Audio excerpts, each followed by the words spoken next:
¿Qué tal? Muy buenas noches, bienvenidos a Contragolpe 2024. Estamos transitando el mes de agosto.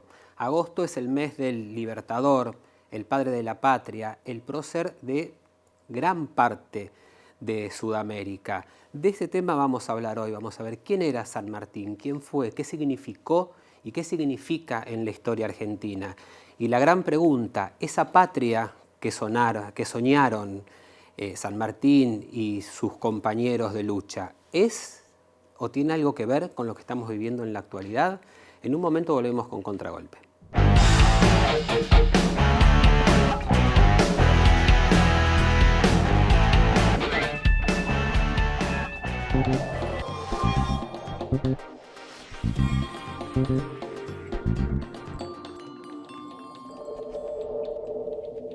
Dona sangre.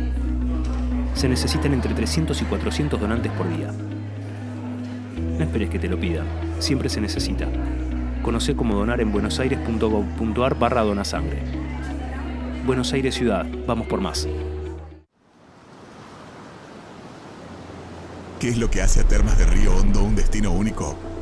Es más que simplemente un lugar, es una experiencia. Conectá con la naturaleza, el deporte, la diversión y las expresiones más puras de nuestra querida tierra. Cada aventura, cada sonrisa, cada lugar te cautiva desde el primer día. Y te aseguro, vas a querer regresar.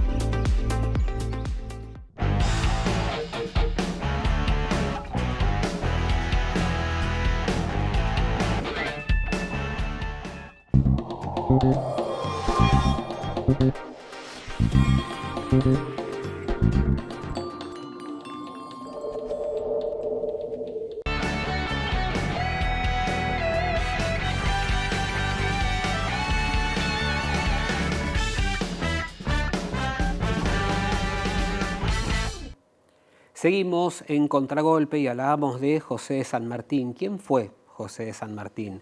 Para la Argentina, para América del Sur, no lo voy a responder yo, esto que estoy preguntando, lo va a responder Alberto Letieri, historiador. Buenas noches, Alberto, gracias por acompañarnos. No, por favor, Luis, gracias por la invitación. Bueno, ¿quién fue San Martín en la historia de la Argentina? San Martín fue seguramente el más grande hombre público de la historia argentina y con justicia se le ha atribuido el carácter de padre de la patria, ¿no?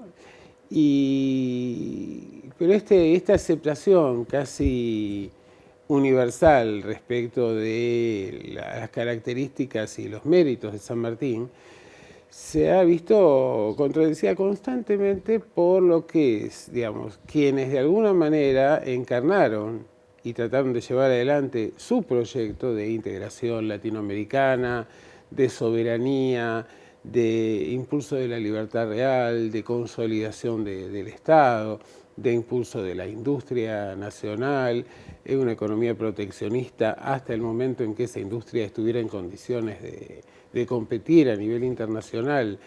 Y por otro lado, quienes, impedidos de negar a San Martín, trataron de convertirlo simplemente en el tonto de la espada, ¿no? En un general que era, digamos, o un sujeto que estaba limitado exclusivamente a sus capacidades militares y estratégicas, una especie de Napoleón americano. El primero en hacerlo es Mitre, claramente. ¿Y por qué razón? Porque al día de hoy, por ejemplo, tenemos estatuas de San Martín a lo largo de todos los continentes.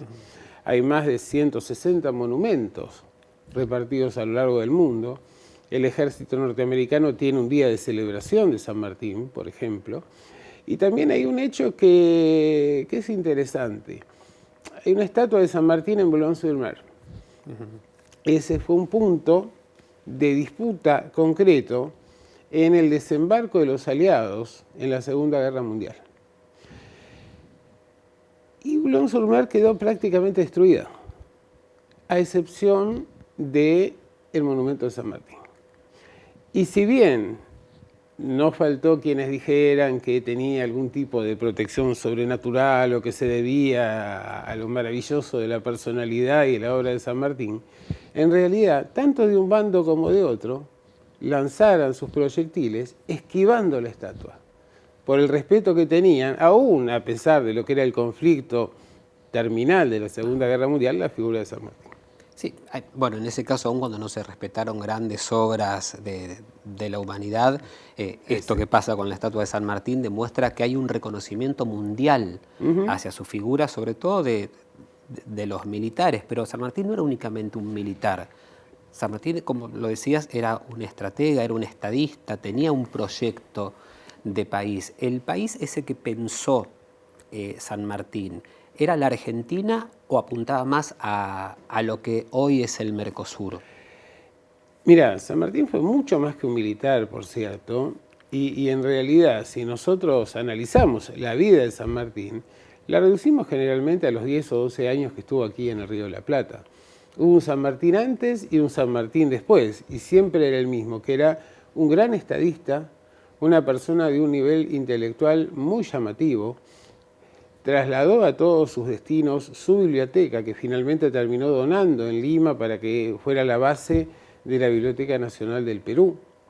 Y además era un político realmente sorprendente en cuanto a sus habilidades, en cuanto a sus capacidades. Fíjate que él planteaba una idea de federación latinoamericana, integrada por distintos estados, porque él decía que si Latinoamérica no se unía, iba a quedar reducida a un montón de fragmentos apropiados de manera institucional o informal por las grandes potencias internacionales. Entonces, el punto de San Martín es que, y ahí nos muestra, mira, una característica, que es en la Intendencia de Cuyo, cuando él tiene que jugar este papel político de jefe de Estado, plantea distintas cosas. Por ejemplo, el proteccionismo en términos económicos, el privilegio de la compra de los productos locales, el impulso de la manufactura con una fábrica de armas y una fábrica de municiones. Instala la razón de Estado, es decir, que el interés común estaba por encima del interés particular, y ahí aparece, por ejemplo, la exigencia de donación de caballadas, de dinero o de las joyas de las damas cuyanas, que de ninguna manera entregaron sus bienes de manera voluntaria. Pero además planteó otras cosas, por ejemplo, disciplinó a los patrones, obligándolos a pagar un salario justo fijado por el Estado y a término.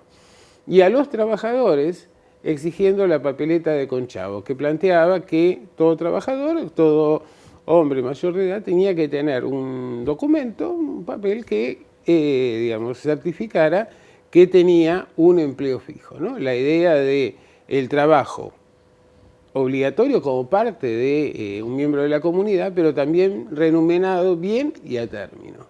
Entonces, todas estas políticas de San Martín luego van a ser, y estamos dejando de lado la paz militar, que es aquello que a lo que nos referimos antes. Todas estas políticas fueron en buena medida reiteradas por todos los caudillos en el río, aquí en el territorio del Río de la Plata y en el de la Argentina, naturalmente.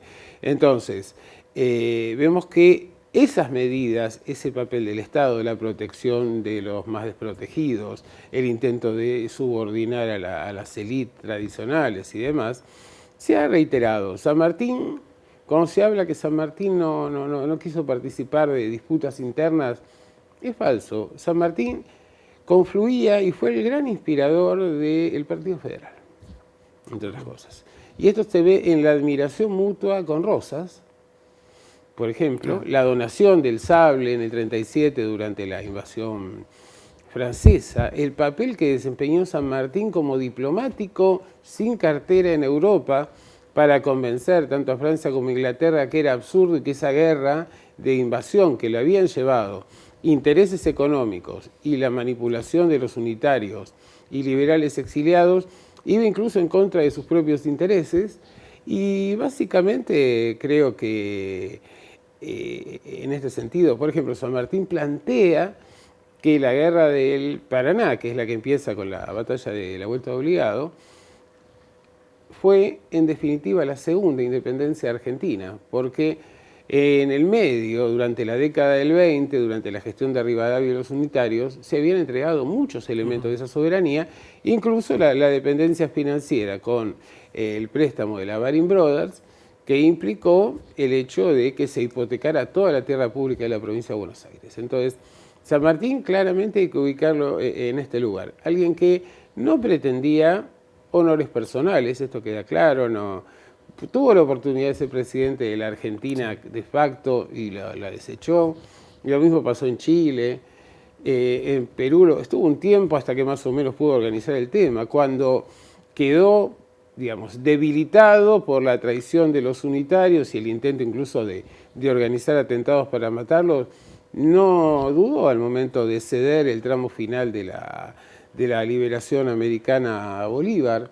Es decir, es un personaje notable, pero luego, cuando se tiene que ir escapándose prácticamente del Río de la Plata, San Martín es uno de los referentes más importantes del liberalismo europeo y tuvo una participación realmente muy destacada en lo que fueron las revoluciones liberales de 1848, que ampliaron las libertades y limitaron bastante las atribuciones de las monarquías absolutas. Entonces, San Martín realmente es una figura que no puede dejar de causar orgullo, sobre todo en una sociedad como la nuestra ahora, que de alguna manera se siente tan cuestionada y casi con una crisis de identidad respecto de sí misma. Claro, nosotros vivimos hoy en una sociedad donde la libertad es el grito que muchos alzan como la solución a los grandes problemas. San Martín era un verdadero libertador porque en su primera etapa como militar, su verdadera formación en España, él fue a pelear para liberar a España de la dominación francesa. Viene a la Argentina, mejor dicho, a Sudamérica, a cumplir también con eso, inclusive luchando contra los españoles a quienes había defendido años anteriores.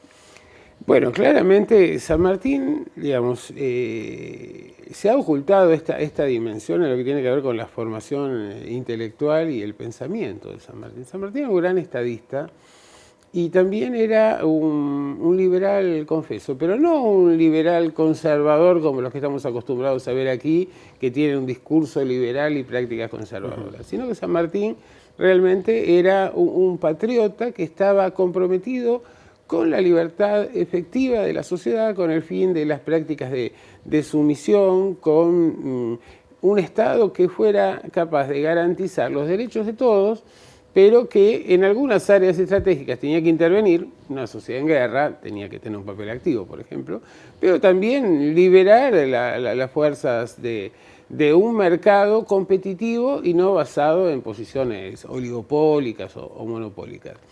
Yo creo que es muy interesante, por ejemplo, cuando Dorrego es elegido gobernador aquí en la provincia de Buenos Aires, San Martín inmediatamente se traslada al Río de la Plata. Cuando llega a Montevideo, se entera de que ha muerto, que ha sido ejecutado, asesinado por Rivadavia y sus secuaces, aunque la mano ejecutora fue la de Lavalle, a quien llamaban la espada sin cabeza por su escasa lucidez. Y Lavalle, que se había adueñado del gobierno porteño, se entera de que está San Martín y le manda una comunicación diciéndole: venga, general. Claro, veía que se le venía la guerra civil, que iba a haber una reacción por el asesinato de Dorrego. Ven, general, había sido su subordinado en el ejército de los Andes. Lavalle le dice: venga, que haga lo que usted quiera, lo nombro presidente. Y San Martín le dice: de ninguna manera, el general San Martín nunca va a recibir el poder de una espada manchada con sangre de patriotas, ¿no? Cuando él podría haber sido presidente y hubiera tenido el respaldo generalizado aquí en la Argentina. Y le dice: usted lo que tiene que hacer, Lavalle, es agarrar, dar un paso al costado y dejar que las cosas fluyan, y vea por el lado de Rosas, que en realidad es quien encarna realmente este proyecto. ¿Por qué? Porque en realidad había una síntesis de San Martín que planteaba, por un lado, un paradigma de libertad, pero que estuviera vinculado con las costumbres, con las tradiciones, con las prácticas de cada sociedad, ¿no? Y esto es muy importante, porque ¿con quién se opone? ¿Quiénes son sus adversarios, sus enemigos? Y bueno, Alvear, que había sido su hermano de crianza, que plantea un protectorado británico aquí en el Río de la Plata. Rivadavia, que había sido un agente británico desde hace muchísimo tiempo, de los tiempos del virreinato, y que era el que le había encargado a Belgrano que abandone todo el noroeste porque le interesaba la pampa húmeda, y que luego es el que contrae el acuerdo con la Baring Brothers y demás. Entonces, claramente ahí surgen dos proyectos de país que de alguna manera ya venían generándose con el tiempo, ¿no? Un proyecto de país soberano, impulsando la industria y la producción nacional, integrado en una federación latinoamericana, que tuviera una posición sólida respecto de las pretensiones del exterior y de alguna manera, aunque el término no estaba instalado, con justicia social.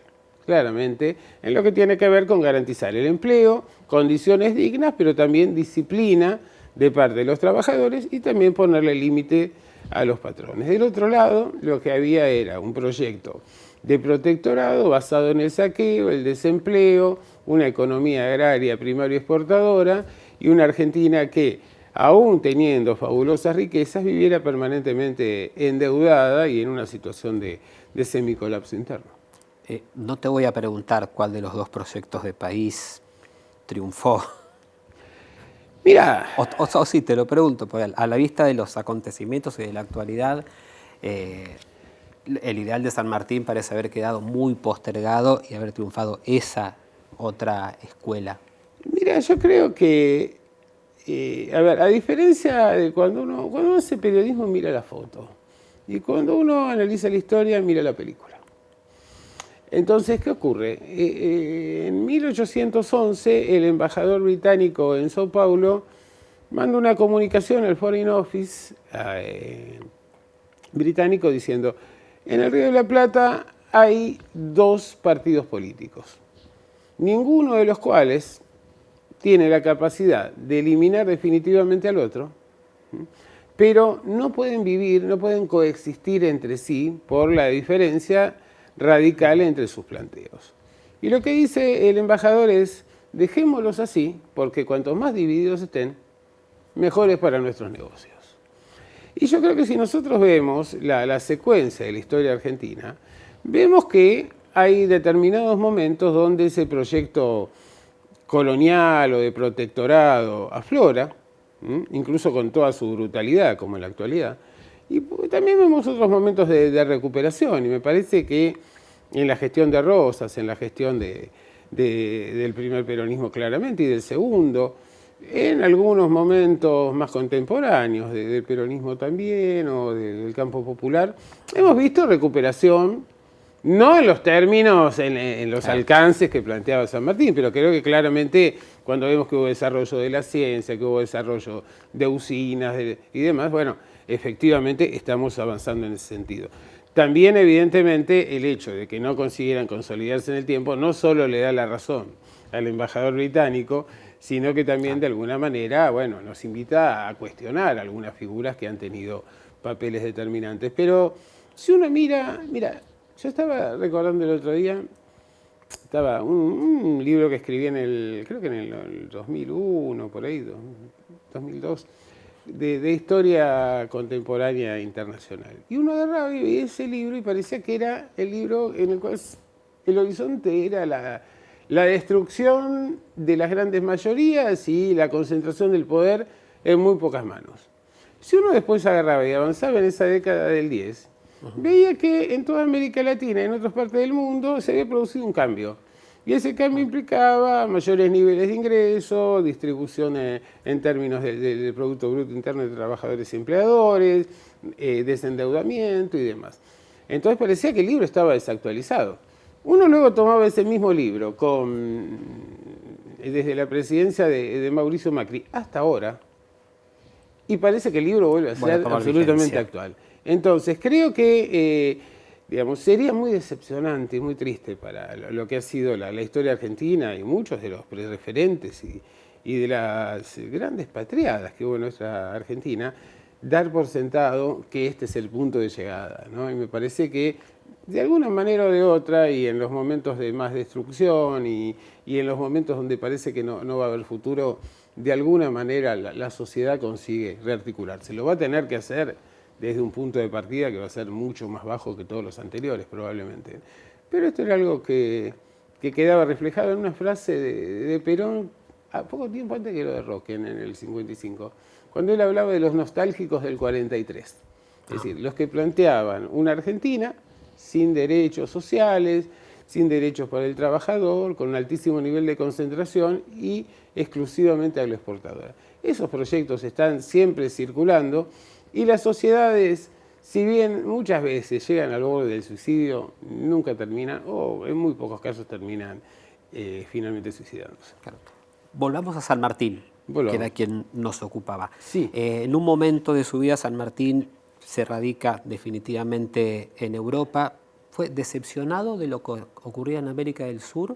Sin embargo, mantuvo un contacto permanente con la región, preocupándose por lo que pasaba e imagino que sugiriendo y aportando desde su visión. Constantemente, es decir, él sabía en qué condiciones se había ido de América, sabía que pese a la fama, al reconocimiento que tenía a nivel internacional, había tenido que escapar prácticamente del continente, producto de no le permitieron acercarse al lecho de muerte de su esposa, complots constantemente para tratar de asesinarlo, descalificarlo.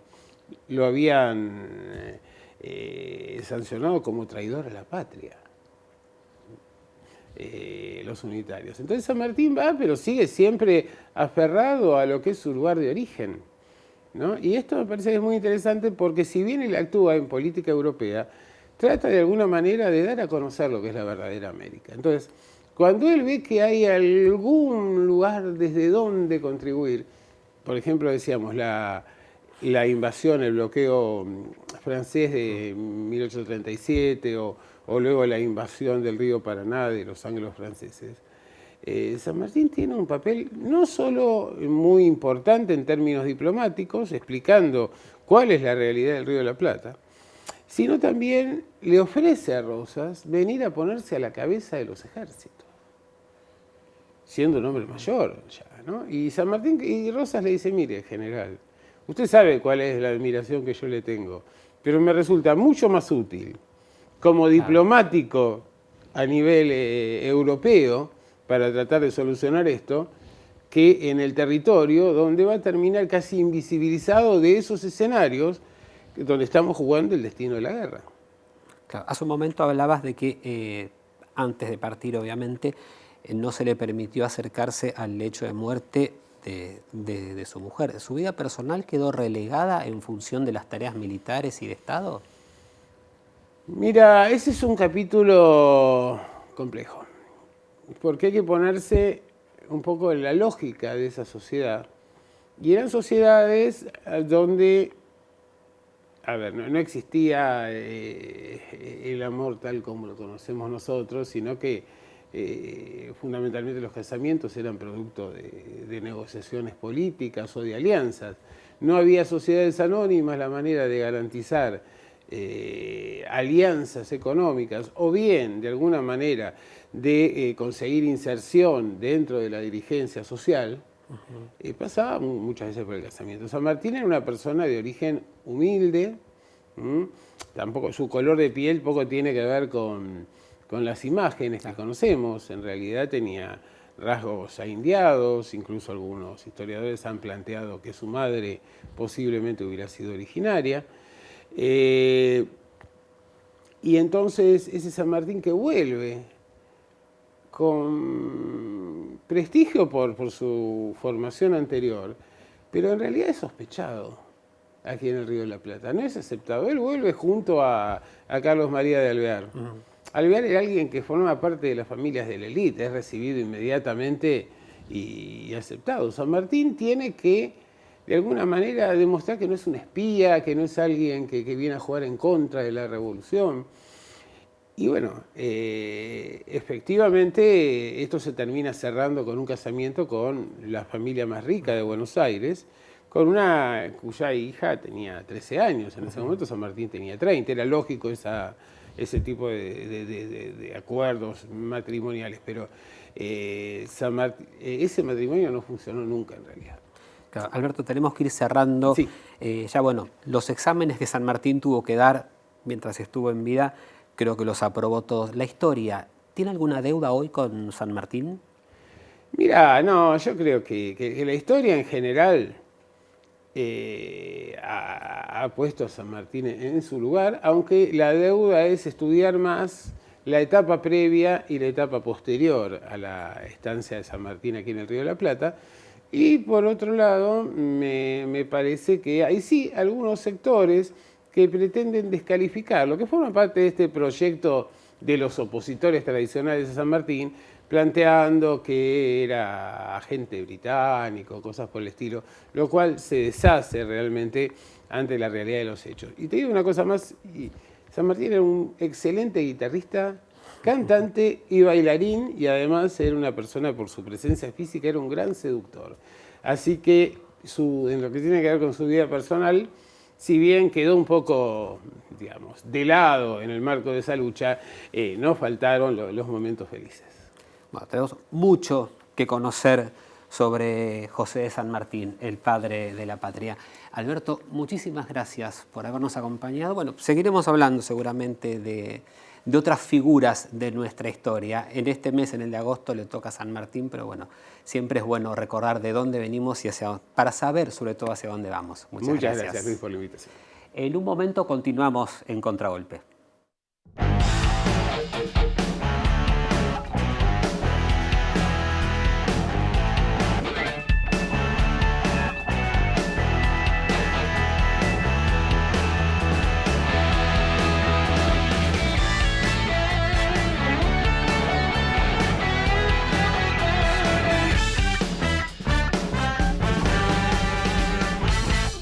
Bueno, José de San Martín, ¿cuánto más tenemos que saber sobre el padre de la patria?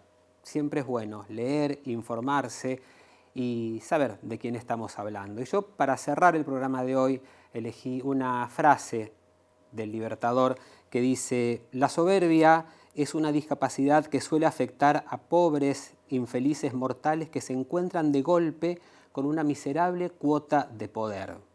Al que le quepa el sayo, que se lo ponga. Muchas gracias por habernos acompañado en Contragolpe y recuerden, nos vemos en Metro.